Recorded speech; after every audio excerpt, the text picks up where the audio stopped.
Known as a dedicated husband and beloved member of his community, Mike Perdue was also a devoted father who showered his 4 children with love and affection. So on November 13th, when his eldest daughter Laney planned to visit Michigan's Beaver Island, where Laney's grandfather lives, it was Mike who jumped at the chance to escort his little girl on the 30-minute flight. But what started as a routine trip over Lake Michigan on a small commuter plane quickly turned into a living nightmare. As the plane started to land, something went horribly wrong. It crashed 100 feet from the runway, killing Mike, 2 other passengers, and the pilot. Laney was the sole survivor. Laney says the last thing she remembers is her dad giving her a bear hug to shield her from the impact. Laney's mom, Christie, believes it was this final selfless act that saved their daughter's life. That brave little girl, Laney, and her mother, Christie Perdue, join us now from their home in Gaylord, Michigan. Christie, first of all, let me thank you for trusting the show, trusting me to come on and bring your daughter. I know that you're fiercely and rightfully protective of her. So thank you so much for joining us. Thank you for being interested in our story and letting us talk about Mike. It's really one of our favorite things to do. Yeah. So thank you. Absolutely. Laney, thank you for joining us. I mean, you're nothing short of a miracle. You survived, as I said, the unimaginable. You had somewhere around 11 bones broken. You are my new best friend in my head. You're my hero. Your mom said that one of the favorite things right now for the two of you is to talk about your dad, Mike. I know that he's been described as a dad, you know, that just rose to the occasion and loved having you as his daughter. How do you describe your dad, Laney, to us? I mean, there's so many words to describe him. He was such an incredible dad. And I would just start by, he was just amazing and kind and loving and just an awesome dad, a girl dad. He would tell us how he loved us and how we were beautiful every morning. And that was just... He was really funny, too. Mm-hmm. He was super funny. Dad jokes. He loved to tell dad jokes, so... Mm-hmm. Christie, obviously, she's such a brave 11-year-old, a brave person.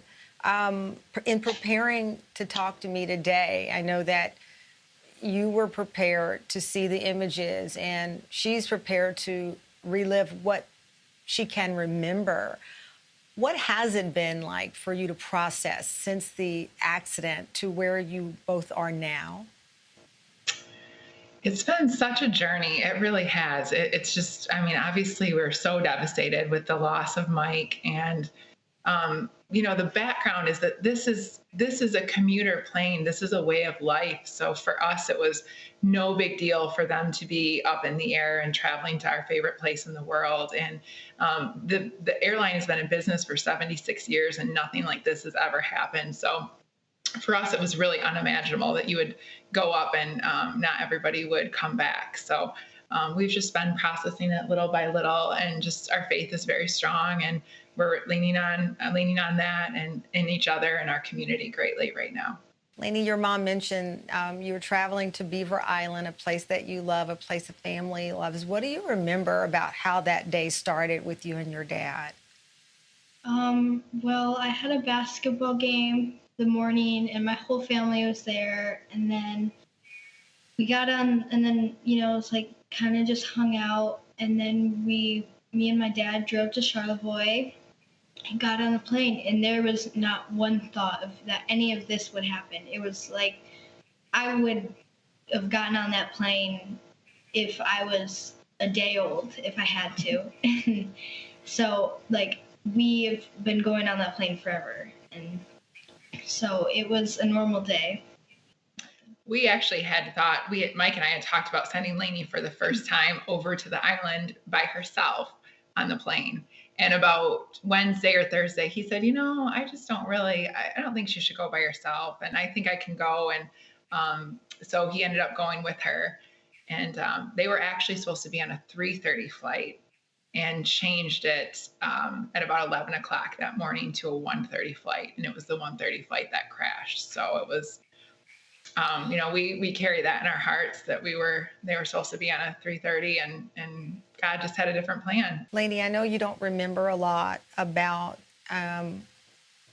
the crash and what happened leading up to it. I know, though, you remember the hug your father gave you to protect you at that time. What are you comfortable sharing with me that you remember about that moment? Well, I remember him having his arm around me, almost like a hug, but a squeeze. Like I knew, he just had his arm around me. And it was almost like his legs were bracing for something, like they were just out in front of him. And then, I don't know, I felt this drop in my belly, but that was like a feeling that I felt so many times on that plane. And then I just remember seeing the ground out the window, and that's all I remember. He was a bear hugger. He would give like the biggest bear hugs where you'd be like, oh, okay, this is too tight. So she got a big bear hug from him right before. Christie, to know your daughter is sitting next to you right now, your baby, and she was the sole survivor of this crash. Yeah. There aren't really a lot of words. I mean, when I walked into the hospital room, I knew that on the way to the hospital is when I found out that Mike had passed. And so I didn't know in between, for about 25 minutes or so, I didn't know what to expect. And I thought it was a runway accident. I thought it couldn't be that bad, right? I mean, maybe some bruises or cuts and bruises.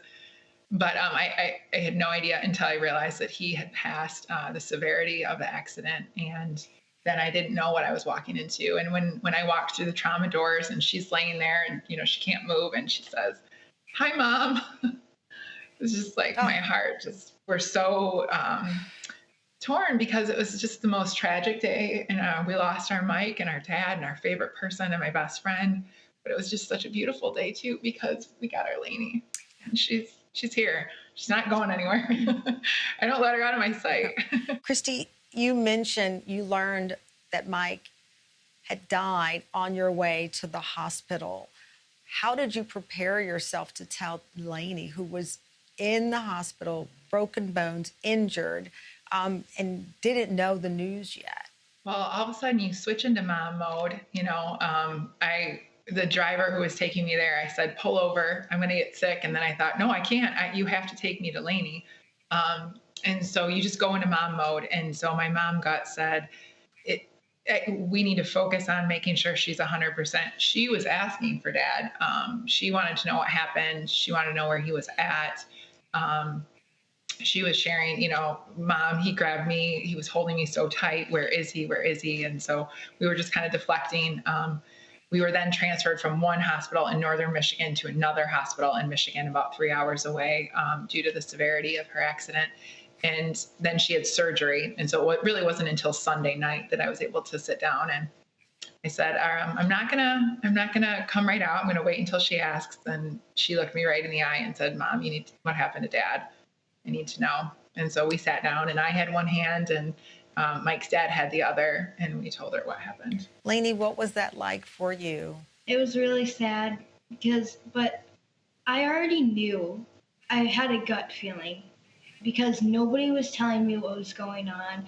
Nobody told me that he was okay. The only thing I heard from every time I asked that question was, "He's at another hospital. We don't know. Just focus on healing and getting feeling better." And I knew down in my heart that something had happened that was not good. I think about that story, Laney, of your dad bear hugging you. It's as if he's still hugging you as your guardian angel. When I look at your recovery and knowing that you went from that hospital bed to a wheelchair to a walker to now crutches, it's like he's still protecting you and watching you make these milestone moments. How do you feel in your recovery and where you are now? It went by so fast. You you would have never imagined that I was in a plane crash. Everybody who saw me was just like, thought I had just broke my leg and I had a cut on my lip. And, it went by so fast. I was in the hospital for a week, and then I was at Mary Free Bed for like 2 weeks. And it was, you would have never imagined I had 11 broken bones. She was such a trooper too. I mean, we were in the trauma bay at DeVos, and one of the doctors came in and said, "How are you doing, Laney?" And she said, "Good. How are you?"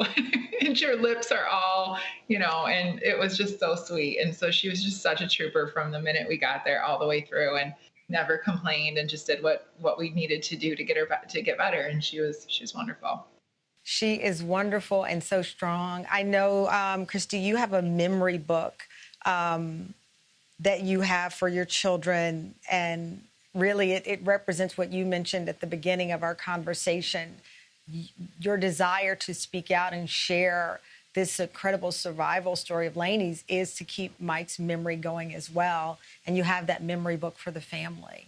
Yeah, it's more of a notebook, but I think it's just so simple. We want to write down all the little memories, not the big, we'll remember the big stuff, but we won't remember how he liked his bacon or how he liked his coffee or that he liked to sleep in or he didn't like to do dishes or, those funny things.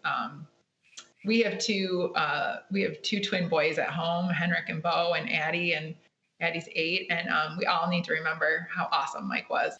Well, I'm very fortunate to have you both on the show because I know so many people will be inspired by this story of survival. And also, Christie, how you're leading your family in this beautiful way to remember Mike. Thank you for your time. Laney, I'll keep an eye on you and keep watching you, and I can't wait to see all of the progress that you have ahead. Thank you so much. I'm Team Laney all the way, okay? Thank you so much. Thanks for letting us share our story.